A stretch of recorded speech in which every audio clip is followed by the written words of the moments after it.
Parenting teens. Why is it so hard? It really is difficult. Parenting in general is difficult, but when it comes to the teen years, that's when people feel like they are in that very hard home stretch. I'm Nicholeen Peck, and I teach parenting all over the world through the lens of the principle self-government. I've also worked with troubled teens for many years, and I help a lot of families in their homes with problems related to bad behavior and disunity problems within the family and building stronger relationships. In this video, we're going to talk about parenting teens.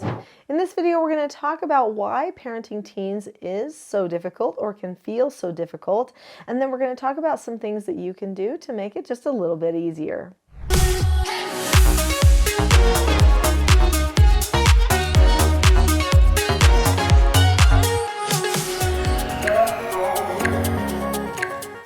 There is no parenting that is a breeze. If parenting is easy for you, it's probably because you have already decided to focus your attention on self-governing yourself instead of just trying to control the children. This is the recipe for good parenting, and that's why the name of this channel is Teaching Self-Government, because that's what I teach. Everything is about self-government. So when a parent is self-governing, what that means is they examine themselves, their own thoughts, their own behaviors, and they make the appropriate plans for their children to be able to succeed in their relationships as well as in their behaviors. When a person learns self-government, they analyze cause and effect, and they analyze themselves on a regular basis. So why is it so hard to train teens, to teach teens? Well, it's because you know what? They are at a phase of life that is very unique. It's very difficult for them. They have a lot of hormonal changes that are happening with puberty.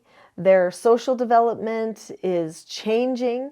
Suddenly there's interest romantically in people sometimes. They want to be seen, they want attention, they want to know they matter, they want to feel like they have purpose, they want to be understood, they want to learn more. There's just so many things that are happening inside them, and they feel a little bit disjointed because they don't feel like they're children anymore. They just have this feeling like, I'm not really a child. But then they know they don't take the full responsibility of adulthood, so they know, well, I'm not really an adult. So where are they? They kind of end up stuck. So oftentimes what happens is they push against adults. This is why it feels difficult to raise teens. We'll try to teach the teens something and they act like they don't want to hear what we have to say. When in reality, we're just trying to help them launch into adulthood, fill in all the little missing gaps that maybe we've noticed are there so that they can reach adulthood seamlessly. But they don't see the gaps. This is the problem.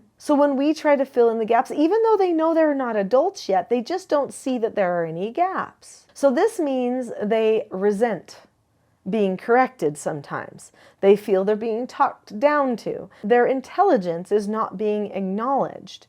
Or maybe their ability to problem solve is not being acknowledged. So what does this teach us? That the majority of the problems that we have with our teens usually stem from them feeling like they are not understood or not acknowledged. Well, that's an easy change to make. You can say to a person, wow, I can see you've really thought this out. I didn't think of that. That was really smart. I am going to add something else to it, though, that you might not have considered, or if you did, that's okay too, but I just want to make sure that we discuss this here. And then you can bring that up. So acknowledging that they are smart, that you've noticed what they can do, maybe even telling other people sometimes, oh, so-and-so knows how to handle this. In fact, they're really good at it. I recommend they take the lead on this. Whoa, now I'm putting my child into the lead. That's a really powerful step to take. That shows that you think they are able to be mature enough to lead other people. This instills trust in them. And truthfully, besides that understanding, they want freedom and trust more than anything else, but they don't know how to get it. They keep going about it all wrong. They say, I want freedom. You don't give me freedom. Give me my freedom. They whine for it. They nag for it. They talk back for it. A person doesn't get freedom by becoming the tyrant. And so this doesn't make any sense, but they don't necessarily see it. So you have to explain to them exactly where freedom comes from. Freedom comes from controlling yourself. Freedom comes from bonding with other people and learning how to explain yourself to them. Freedom comes from knowing how to solve your problems.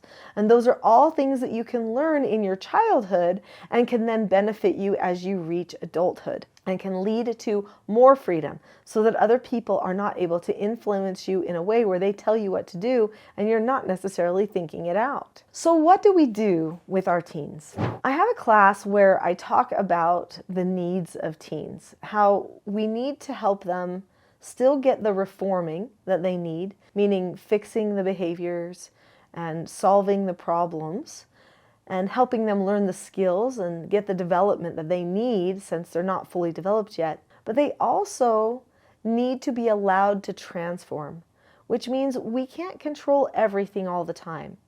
We have to decide what things we step back from. It surprises a lot of people when I tell them that I didn't control everything about my children in their teen years. They made mistakes all the time. I would correct some of the mistakes, and some of the mistakes I allowed them to learn cause and effect through natural consequences themselves. And I'll talk more about that in my next video, how to help my teen become a successful adult. Go to that video next, and we'll get into some of the things that you can do to bond better with your teen during some of these difficult years.